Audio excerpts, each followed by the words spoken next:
Seigneur, nous voulons te dire merci. Toi, notre Dieu, notre Créateur, en ce temps de preuve,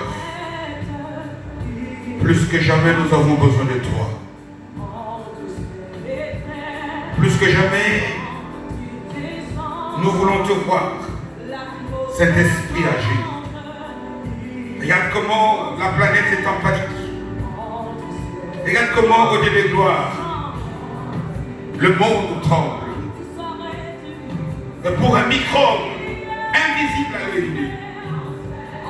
Mais nous, tes enfants, nous que tu as sauvés par le prix de Jésus le Christ, nous savons que nous avons un Dieu immense. Un Dieu qui n'est pas dépassé par les raisonnements. Voilà pourquoi, quel que soit les temps, quelles que soient les circonstances, nous voulons encore invoquer ta grâce, invoquer ta bénédiction au Dieu de gloire, pour que tu puisses soutenir notre foi, pour que tu puisses, au Dieu de gloire, nous tenir encore plus proches de toi. Nous voulons manifester une confiance totale en toi. Seigneur, tiens-nous la main. Glorifie ton nom. Cet esprit, inspire-nous pour ces instants où nous voulons partager ta parole. Pour que nous ne puissions pas agir selon la chair. Pour que nous puissions ne pas faire des choses selon les rythmes des hommes, comme par routine, Seigneur. Mais nous croyons que ces instants, toi qui as dit que l'heure est venue, où il n'y a pas que sur le mont Garizim qu'il faut te louer. Parce que tu as fait de nos cœurs ta maison. Tu as fait de nos cœurs, au Dieu de gloire, ton temple. Et chacun là où il est, Seigneur, nous savons que tu nous parles, tu vas nous parler. Tu vas nous donner ta parole, Seigneur. Tu vas soutenir notre foi, Seigneur. Toi, tu as dit dans le psaume 91, tu dis que 10 000 peuvent tomber à ma gauche et 10 000 à ma droite.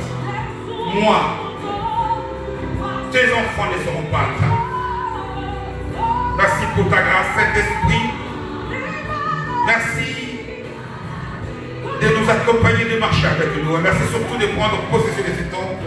Nous allons partager la parole. Que cette parole touche les cœurs. Que cette parole donne la force, la puissance. Que cette parole guérisse ceux qui sont malades. Que cette parole nous donne aussi la révélation, Seigneur, de ta pensée pour ton peuple en cette année. Que soit la gloire, que soit la célébration, que soit la magnificence. Toi le Dieu de tout temps, toi qui vis à jamais, toi qui as sur le trône de gloire, béni sois-tu au nom de Jésus.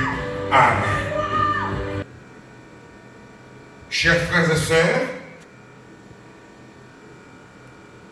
je vous dis un bonjour d'amour. Je sais que malgré ce temps difficile, j'imagine que malgré nos craintes, malgré nos soucis, malgré nos inquiétudes, nous allons bien. Nous ne sommes pas appelés à être chrétiens tout simplement lorsque les choses vont bien. Mais nous sommes aussi obligés de manifester notre identité chrétienne lorsque les fondements sont renversés. Lorsque nous traversons des périodes difficiles, des périodes d'épreuves. Jacques nous dit que même les épreuves nous sont utiles pour notre foi. Nous avons besoin donc, en cette période difficile, de manifester notre confiance totale à notre Créateur, notre foi en Jésus qui est au contrôle de toutes choses. Pendant ce temps où le monde est presque à l'arrêt, il est écrit que tout peut passer, mais la parole de Dieu ne passera jamais. Elle est éternelle. Tout passera, les richesses passeront, mais la parole de Dieu est éternelle. Voilà pourquoi nous allons utiliser pendant cette période de confinement ces moyens que la technique nous offre pour partager la parole de Dieu.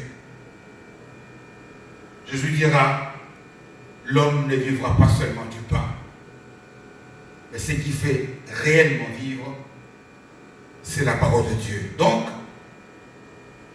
aujourd'hui, je tiens à nous exhorter sur le thème « Seigneur, j'ai besoin de toi ». Seigneur, nous avons besoin de toi. Est-ce que ce thème voudrait-il dire qu'auparavant on n'avait pas besoin? Non. Nous avons besoin de plus de Jésus chaque jour. Nous avons besoin de plus d'intimité chaque jour. Nous avons besoin de plus de sa présence. Et ce que nous recherchons aujourd'hui, c'est que nous voulons encore avoir plus de lui. Pour qu'il nous apporte sa paix, qu'il nous apporte sa consolation et qu'il nous apporte sa tranquillité dans cette période difficile. Pour mon exhortation, je tenais à lire 2 versets dans le psaume 60. Le psaume 60, un psaume très connu pour tous les lecteurs de la parole de Dieu. Et surtout, nous allons lire ces 2 versets le plus cités par des chrétiens. Il est écrit ceci dans le psaume 60, à ces versets 13 et 14. J'ai la parole de Dieu au nom de Jésus. Donne-nous du secours contre la détresse. Le secours de l'homme n'est que vanité. Verset 14. Avec Dieu, nous ferons des exploits, car il écrasera nos ennemis. Parole du Seigneur.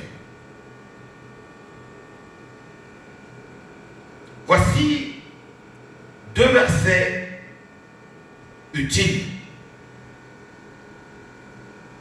Voici 2 versets dont nous avons besoin, surtout en cette période que nous sommes en train de traverser. Voici 2 versets qui peuvent conduire la marche de tout enfant de Dieu en cette période. Il y a le verset 13, où dans le verset 13, le roi David supplie Dieu. Il dit, Dieu, donne-nous du secours contre la détresse. Donne-nous du secours.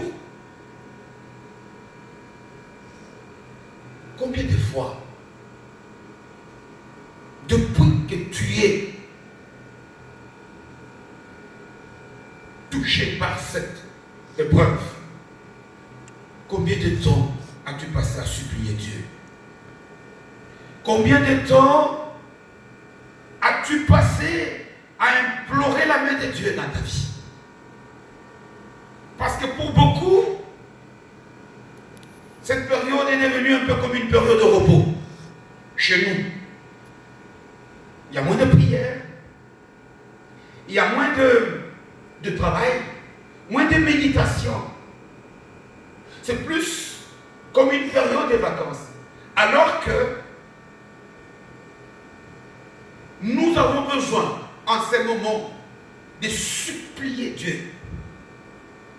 Beaucoup même tremblent. Beaucoup inquiets. Beaucoup ont des soucis. Mais qu'est-ce que l'apôtre Paul a reçu comme révélation dans les livres de l'Épître adressé aux Philippiens, chapitre 4e, verset 6. Il dit, ne soyez pas inquiets. Abandonnez les inquiétudes. Mais en toutes circonstances, faites connaître. Dieu sait, il est omniscient. Mais il te demande d'être obéissant, à lui faire connaître tes besoins. Par des prières, par des actions de grâce, mais aussi par des supplications. Est-ce que tu as supplié Dieu? Bien-aimé, que la douleur, que la peur, que l'angoisse, que les soucis, que même la fatigue, que même la panique qui traverse l'humanité ne te prive pas de t'attacher au commandement divin. Supplie. Et nous remarquerons aussi que non seulement il supplie pour lui, il dit, oh Dieu, donne-nous du secours. C'est-à-dire, supplie Dieu non seulement pour toi, supplie Dieu non seulement pour ta famille, tes enfants, ton mari, ta femme, tes frères, tes soeurs, mais supplie Dieu pour tout le monde, pour le monde. Supplie Dieu, crie à Dieu, dis-lui qu'il est le seul capable de nous donner la véritable solution. Pourquoi? Parce qu'il ajoute, il dit, le secours de l'homme n'est que vanité. Non pas qu'il est inutile. Toutes ces mesures que le gouvernement a levées ne sont pas mauvaises. Et nous devons nous y conformer. Rester confinés. Ne pas prendre des risques inutiles. Écoutez ce que les médecins nous disent. Mais tout ça a des limites. Le secours efficace est celui que notre Dieu nous donne. Voilà pourquoi je nous supplie qu'en plus de tout ce que nous pouvons faire par rapport à ce que les autorités nous demandent, nous devons toujours lever les yeux vers la montagne d'où nous vient le vrai secours. Les secours qui nous viennent de notre Dieu, les secours qui nous viennent de l'Éternel. Mais en plus de cela, de supplication, on ne doit pas tout simplement nous limiter aux plaintes. Nous ne devons pas tout simplement nous limiter à la supplication. Il ajoute au verset 14, avec Dieu, nous ferons des exploits. Parce qu'ici, il utilise bien le mot exploit. Il ne dit pas nous allons faire des bonnes choses. Non. Il ne dit pas nous allons guérir seulement. Non. Mais il utilise le mot exploit. Exploit, c'est faire quelque chose au-delà de ce qui est bon. Si ce qui est bon est ordinaire, l'exploit, c'est faire ce qui est extraordinaire. Si ce qui est bon est naturel, l'exploit, c'est faire quelque chose de surnaturel. Il dit, il invoque, mais il reçoit la révélation que celui qui non seulement peut nous donner la solution, mais nous donner au-delà de la solution. Transformer des choses une situation de désespoir à une situation de grande victoire, même de très grande victoire, c'est Dieu. Mais maintenant, comment y arriver? Le problème est là. Très souvent, lorsque nous lisons ce passage, surtout le verset 14, notre vision est fixée sur les exploits. Dieu j'aime les exploits, c'est très bien, et il les sait. Mais le secret pour avoir des exploits, ce n'est pas tout simplement de réciter le verset comme un slogan. Le secret se trouve dans les débuts du verset où il dit avec Dieu. Quand tu es avec Dieu, tu ne vas pas chercher les exploits. Ils viennent. Ça devient le naturel. C'est comme si tu veux avoir la neige, cherche l'hiver. Tant que tu es en hiver, tu auras la neige. C'est comme quand tu veux, je ne sais pas, devenir médecin. Va faire les études de médecine. Étudie, travaille. Réussis aux examens. Obtiens ton diplôme. Dès que tu l'auras, tu deviendras médecin. Donc le secret pour faire des exploits, c'est d'être avec Dieu. Mais comment alors être avec Dieu? Comment? Parce que comme nous avons compris que le secret est là. Essayons d'expliquer les contextes de ce psaume pour que nous puissions comprendre pourquoi est-ce que le Saint-Esprit a mis à cœur au roi David cette grande révélation. À cette période où le roi David nous donne cette parole, le peuple d'Israël traverse une période de difficultés multiples. Ils sont attaqués de toutes parts. Nous pouvons les lire, notamment dans les livres, deuxième livre de Samuel, chapitre 8, ou premier livre de Chroniques, au chapitre 18e. Au nord, il y a des attaques des Syriens qui attaquent au nord. Au centre du pays, il y a des Syriens. Et comme un malheur ne vient jamais seul, au sud, il y a les gens d'Édom qui attaquent. Et le peuple est désemparé.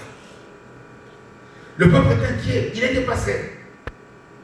Beaucoup de gens sont paniqués, exactement comme la période que nous sommes en train de vivre. Parce que cette catastrophe qui vient ici, elle n'est pas unique. Elle vient s'ajouter déjà à beaucoup de difficultés que le monde est en train de traverser. Que ce soit sur le plan individuel, sur le plan de nos familles, sur le plan de nos communautés, sur le plan de nos pays. C'est encore une catastrophe en plus. Et nous sommes fragiles.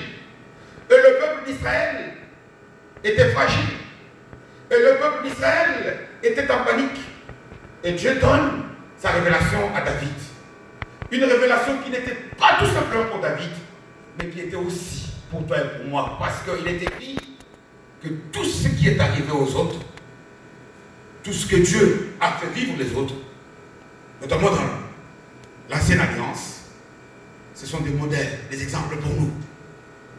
Donc c'est l'ombre des choses que nous sommes en train de vivre maintenant. Nous devons comprendre que nous sommes attaqués de toutes parts. Que ce soit par des microbes, que ce soit par des soucis de la vie, dans nos familles, que ce soit par des difficultés diverses de tout genre. Et nous avons l'impression que plus nous cherchons la solution, plus les choses deviennent encore dures. Et ici, ça me renvoie aussi à la situation qu'avaient connue, notamment les disciples. Parce qu'on se pose des questions, on s'est dit, mais on vient à l'église. Pourquoi? Nous, on aurait voulu tout simplement voir que des païens traversent ces difficultés. Nous avons Jésus. Qu'est-ce qui fait que nous sommes attaqués? Quand je vois par exemple qu'en France, une église, notamment à Mulhouse, l'Assemblée chrétienne porte ouverte, a été attaquée par ces virus. Quand on voit qu'un des prédicateurs renommés de l'Afrique, je cite Karamiri, dont le témoignage sur les réseaux sociaux a été aussi attaqué, nous sommes, nous tous, en panique. Mais gardons le calme. Parce que on peut se poser des tas de questions. Oh Seigneur, mais est-ce que Dieu écoute la prière? Dieu écoute la prière. Est-ce que Dieu, tu es là? Dieu est là. Il est présent. Souvenons-nous de cette histoire qui était arrivée aux apôtres, qui étaient avec Jésus sur le bateau. Le lisons de l'évangile, notamment Matthieu 8, je pense, aussi Marc 4, je pense aussi Luc, où les disciples, sur une recommandation du Seigneur, sont sur le bateau. Le Seigneur dort tranquillement, et puis tout d'un coup, il y a une tempête qui se soulève, une tempête terrible qui met en danger la vie des disciples. Pourquoi? Parce que pour eux, ils vont chavirer. Nous remarquons la même attitude pour l'Église actuellement. Le bateau tangue. Nous sentons la catastrophe venir. Une grosse tempête s'est élevée. Et très souvent, les chrétiens, actuellement, si on met le focus de la caméra sur nos vies, vous allez voir que nous avons la même attitude que les apôtres de Jésus. Première attitude qu'on remarque, c'est quoi? C'est que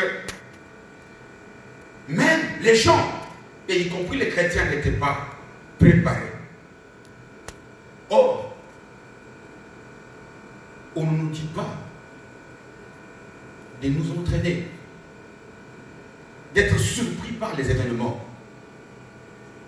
Jésus peut revenir bientôt. Est-ce que tu es prêt?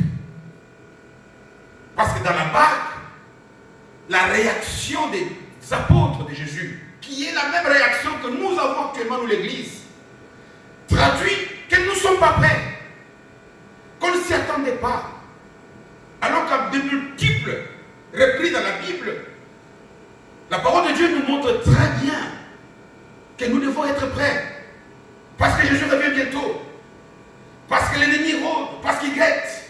Quand on parle d'ennemi, c'est quoi? Ce sont des catastrophes qui rôdent. Un chrétien doit s'attendre à tout. Et nous remarquons aussi autre chose dans l'attitude des disciples. Non seulement qu'ils n'étaient pas préparés, c'est la panique, les émotions. On voit des gens qui, dans des supermarchés, parfois c'est des bagarres. Parfois c'est des combats. Les gens se précipitent à des choses inutiles. Et même sur le plan spirituel, nous avons la réaction des disciples, des paniques, qui vont réveiller Jésus pour lui dire, Seigneur, remarques-tu pas que nous sommes en train de périr? Vous savez, la prière qui est dite, poussée par les émotions, est une prière sentimentale, émotionnelle. Ce sont des plaintes. Parce que la prière que Dieu écoute est la prière qui vient du cœur, qui vient de notre esprit qui est en communion avec le Saint-Esprit. La prière n'est pas tout simplement cette panique parfois qui nous pousse parfois, parce que nous avons vu même parfois des gens, des païens notoires, parfois quand il est devant une catastrophe, il dit, mon Dieu, est-ce qu'il a prié? Non, ça c'est la panique. Prier, ce n'est pas citer tout simplement les versets. Prier, ce n'est pas citer le nom de Dieu. Prier, c'est manifester la confiance en Dieu par une attitude interne forte qui te pousse alors à dire des choses qui sont vraies. Parce que les paroles que Dieu valide ne sont pas des paroles que tu prononces de ta bouche. Mais Dieu valide des paroles qui sortent du fond de ton cœur. Amen. J'insiste pour nous dire, oui, parfois les émotions sont naturelles, mais nous devons avoir la maîtrise, les guider, les canaliser. Nous devons savoir que Jésus est dans la barque. Voilà pourquoi lorsqu'il se réveille, sa première réaction c'est de leur demander, où est votre foi? Que veut-il dire par là? Veut-il dire qu'il manque de foi? Ça n'est pas vrai. Ça n'est pas vrai parce que d'abord, ils ont compris que la solution était Jésus. Quand on demande la question avec où, demande un lieu. Il dit où est-ce que vous l'avez placé? C'est comme une maman qui a un petit garçon très courageux. Un garçon courageux. Un garçon résistant, endurant. Mais un jour, devant une petite maladie, il se met à pleurer. Et sa maman lui dit, où est ton courage? Est-ce que ça voudrait dire qu'il manque de courage? Non. Où est-ce qu'il l'a placé en ces moments? Il l'a enfoui derrière les émotions de crainte et de peur. C'est ce qu'il dit. Où est-ce que l'Église a placé la foi, la confiance en Dieu? Où est-ce que l'Église a placé, je ne sais pas, cette espérance où Jésus nous dit dans le psaume que j'ai cité tantôt dans ma prière, 1000 d'un côté, 10 000 de l'autre, nous ne serons pas atteints. Courage. Courage. Faisons confiance à Jésus. Dominons nos sentiments, sachant, bien aimé, qu'il n'y a aucune catastrophe qui peut dépasser Dieu. Et la Bible, à de multiples reprises, nous l'a démontré. Par exemple, dans Ésaïe 6, lorsqu'il y a une détresse en Israël, le roi Osias est décédé, et Dieu qui fait grâce à Ésaïe de voir une fenêtre de ce qui se passait dans les royaumes, il voit Dieu qui est assis sur son trône, alors que le monde est en trouble, le roi Osias est parti. Mais on dit que Dieu était assis sur son trône très élevé. Notre Dieu est assis, il est au contrôle. Rien ne lui échappe. Dieu n'est pas dépassé par les événements. Est-ce que tu le sais? Est-ce que tu sais que rien, qu'il n'est même pas dit de se déplacer. Un mot de sa part suffit pour calmer la tempête, pour faire silence. Parce que lorsqu'il est dit, les apôtres se posent la question de dire, ah, qui est cet homme qui est capable de parler même à la tempête, à la nature. Et la nature lui obéit. Mais la condition pour que nous puissions bénéficier de cette autorité de Jésus, c'est que Jésus puisse être à ta barque. Jésus, ce n'est pas le nom. Jésus, ta parole. En cette période, Seigneur, bien-aimé, réveillons-nous. Quittons la distraction. Quittons le plaisir. Le temps est là de passer plus de temps dans l'intimité avec le Seigneur. Combien de temps par jour, en cette période, as-tu programmé pour la méditation de la parole et pour la prière? Ma prière, c'est quoi? C'est que si auparavant tu priais une fois, passe à 3. Si tu priais 3 fois, passe à 6. Si tu priais 6, passe à 12. Que chacun d'entre nous, à la fin de cette catastrophe, dise, oui, il y a un bénéfice. J'ai encore grandi dans mon intimité avec le Seigneur. Que Dieu t'aide, que Dieu m'aide. À ce que nous puissions être sûrs, le marquer dans nos cœurs, qu'aucun événement ne peut dépasser Jésus. Qu'il est, il n'a pas seulement, il est notre solution. Et on dit, ceux qui ont le regard tourné vers lui, ils seront rayonnants de joie et leur visage ne sera jamais couvert de honte. Que Dieu te bénisse de là où tu es, qu'il te fasse encore comprendre, te pousser à le supplier plus, et surtout à ce que tu puisses chercher la proximité, l'intimité. Parce que c'est avec Dieu, c'est dans l'intimité avec Dieu que nous allons non seulement avoir des choses, des victoires, mais avoir de plus que victoires. Que Dieu bénisse sa parole. Je vais prier. Seigneur, je bénis ton nom pour ton peuple à qui tu as donné le temps d'écouter cette exhortation. Dieu de gloire et de grâce, Saint-Esprit, j'ai fait ma part, fais la tienne. Seigneur, nous savons que tu es au contrôle de toutes choses. Et ce que tu nous demandes, à nous l'Église, c'est de ne pas être dépassé par les événements. Parce que la solution à cette épreuve, c'est toi qui l'as. Mais pour que le monde puisse en bénéficier, c'est par nous, l'Église, que tu veux passer. Seigneur, permets que l'Église soit forte, que l'Église soit debout, que tous ceux, y compris ceux de l'Église, qui sont touchés par cette catastrophe, qui soient guéris au nom de Jésus.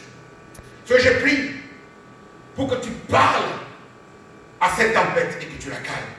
Que ta grâce touche nos cœurs et que ta paix nous visite. J'ai ainsi prié au nom de Jésus. Amen.